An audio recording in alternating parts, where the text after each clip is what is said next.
Johnson Massachusettsin bakka bu'ee argamuun qaba jedheen balalii ganamaan asitti argame jedhan. Aangawoonni gameeyyiin United States lammiiwwan Itoophiyaa bifa adda addaan gaaffii isaan dhiyeessaniif deebii kennaa kan jiran yoo ta'u, wal waraansa Itoophiyaa keessatti geggeessamuuf eenyuufiyyuu utuun loogiin wal waraansi sun akka dhaabatuuf mirgi namaa akka kabajamu irra deddeebi'uun waamicha gochuu isaanii ibsanii jiran. Humnootiin TPLF deebi'anii magaalaa Laallibalaa qabachuu isaanii kanneen argine jedhan dilbata kaleessaa Rooytarsiif ibsanii jiru. Kunis waraanni mootummaa fi waltaatonni isaanii waraana Hewaati duubatti deebisuuf adda waraanaa hedduun duula ega gaggeessanii torban lamatuu hin guutiin ta'uusaati. Dubbii himaan mootummaa Itoophiyaa Dr. Laggasa Tulluu fi dubbii himaan waraana mootummaa Laallibalaan deebitee qabamte isa jedhu irratti akka ibsaniif gaaffii Reuters dhiyeesseef deebii kan hin laanne ta'uun ibsameera.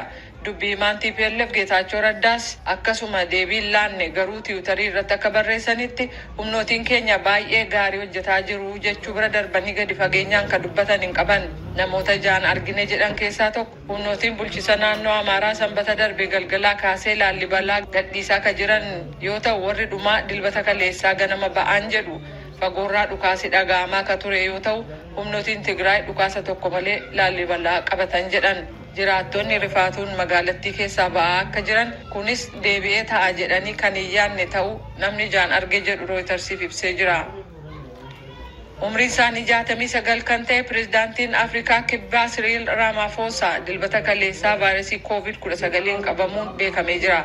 Mallattoon irraa mul'atus hamaa akka hin taane waajjirri pirezidaantummaa beeksiseera.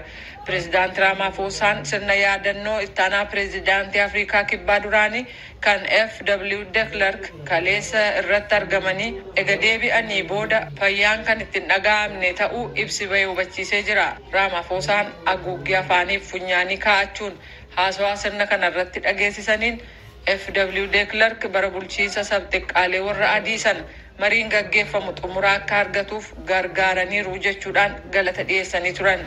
Guutummaatti tallaalii kan fudhatan Ramaphosaan magaalaa Cape Town keessatti adda of baasanii kan jiran yoo ta'u, itti gaafatama jiru hundumaa torban kanaaf ittaanaa pirezidaantii biyyattiitti kennanii jiru. Kan dhaggeeffataa jirtan sagalee Ameerikaa sagantaa afaan Oromooti. Addunyaa irratti biyyoonni torba kanneen humna diinagdee guddaa fi demokraasiin beekaman Raashaan daangaa Yuukireen waliin qabdu irratti waraana ishee heddumina qabu walitti qabu akka dhaabduuf akeekkachiisaniiru. Kun ta'uu baannaan dhiibbaan diinagdee guddaan kan ishee mudatu ta'uu beeksisan. Ministeeronni haajaa alaa biyyooti torbaa yookaan G7 jedhaman kun ministeera dantaa alaa gamtaa Awurooppaa dabalachuun walga'an Raashaan daangaa Yuukireen waliin qabdu irratti waraana ishee qubachiisuu fi gama kaaniin immoo kana gochuun koo rakkoo hin qabu jechuun jabinaan dubbachuu ishee irratti kan balaaleffannu ta'uu beeksifnaa jedhaniiru. Dippiloomaatonni kun kan United States, Kanaadaa, Faransaay, Jarmanii, Xaaliyaanii, Jaappaan ennaa ta'an Raashaan haala jiru qabbaneessuun furmaata gama dippiloomaasii hordofuun sochii waraanaa jiru kan ilaaleen ifa taasistee seera addunyaaf waadaa seente akka kabajju gaafataniiru. Aangawoonni tikaa kan United States Raashaan gara jalqaba waggaa haaraa seenuuf jirutti Yuukireen irratti haleellaa gama bahaan banuu fi waraana 70,000 daangaarra qubsiiftee jedhan. Pirezidaantiin Raashaa Vladimir Putin weerara kana gaggeessuuf murteessaniiru jedhamee hin amanamu. Akka seera addunyaa humna waraanaan gargaaramuun daangaa jijjiiruun dhorkaadha. Lammiiwwan United States kanneen fudhachuu fi ulaagaa guutan tallaalii dandeettii qaamni namaa dhukkuba ofirraa ittisuuf qabu daran jabeessu kan booster jedhamu fudhachuudhaan vaayirasii haaraa Omicron jedhamu ittisuuf ka gargaaru ta'uu hayyuun dhukkuboota daariqaa yookaan infekshinii Dr. Anthony Fauci dilbata kaleessaa beeksisanii jiru.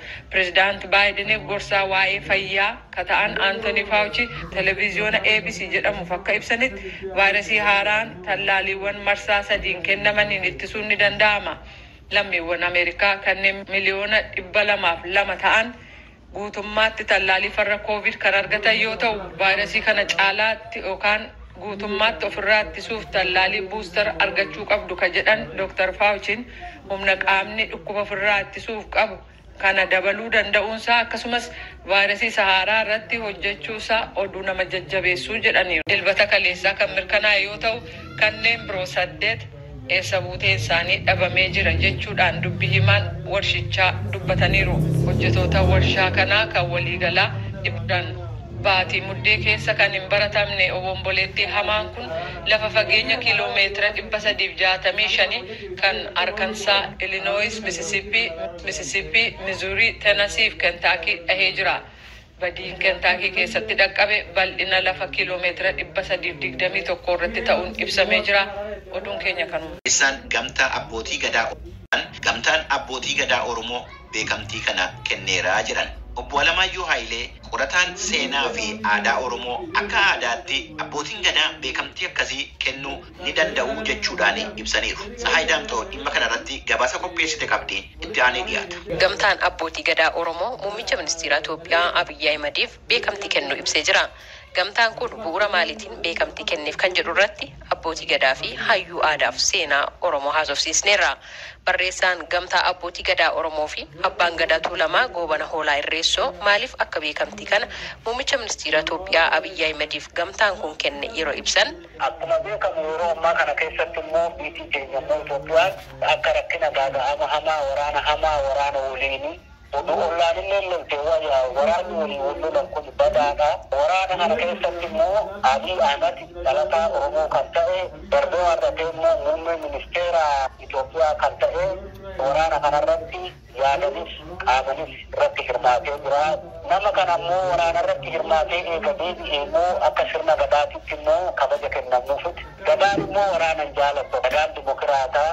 Gadaan nageenya kan barbaadu darbee dhiibee eegammoo diinni dhufetti immoo irratti hirmaataa diinni kan siilolu diina keetu birraa fakkiis jedha. Doktora Abiy yaadanis achirratti hirmaatee jira, qaamanis achirratti hirmaatee jira waraana sanarratti. Waraanni sunillee ammoo dogoolatti argatanii marsaa tokkoffaa fi Doktora Abiy kallattii kenneen waraanni kun bakka duraan qabatee siqee warratee gara maddee isaatitti qajeela jira. Kanaaf amma Doktor Abiy ilma baagadaa tokko immoo yoo hirmaatee kaa'ee kan deemu taate beekamtii kennaa fi abbaani. Beekamtiin kenname kun moggaasa maqaalee sadiin dabalameetii jiran abbaan gadaa Goobana Hoolaa.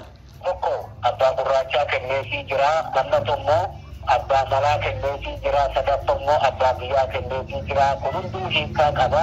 Abbaa gurraachaa namaatiin farduma sanseete farda sanii abbaa gurraachaa jechuun gurraacha Afrikaatiif amma mallattoo kan ta'e kaleessa biyyi Itoophiyaa tuni gurraacha Afrikaatiif mallattoo taatee